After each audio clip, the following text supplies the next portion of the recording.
Tatlong linggo na lamang bago ang inaabangang sagupaan ng ating kababayang si John Riel Casimero kontra nga dito sa Japanese fighter na si Kyonosuke Kameda. May kinarap ngayon na hamon itong ating pambatong si Cuadro Alas sa kanyang training program sa bansang Japan. Kung saan ay mula po sa ating nakuhang impormasyon ay sadya pong pinag-aaralan itong galawan ni Cuadro Alas ng mga Japanese fighters. Ito ay hindi maganda para sa ating pambato dahil one-sided po ang nagiging setup. Kumbaga ay wala pong idea itong si Cuadro Alas sa training program na ginagawa nitong si Kyonosuke Kameda. Samantalang itong si Alas naman ay open po yung kanyang training sa bansang Japan.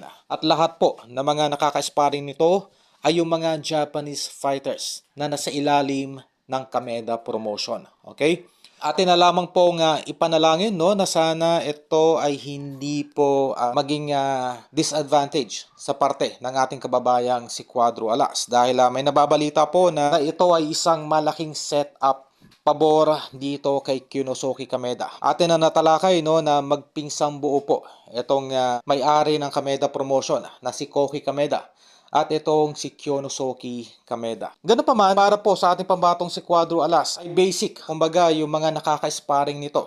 Pinakamalaking hamon lamang dito sa ating kababayan ay yung kanyang homesick o yung emotional issue. Kumbaga, isang buwan na malayo sa pamilya itong si Cuadro Alas. Una pong napag-usapan ay pupunta lamang itong si Casimero para sa isang press conference sa naturang laban. Doon nga po ay mistulang hindi na po ito pinabalik sa Pilipinas. At kung patuloy daw itong gigipitin ng Japan Boxing Commission ay hindi na po ito lalaban sa bansang Japan.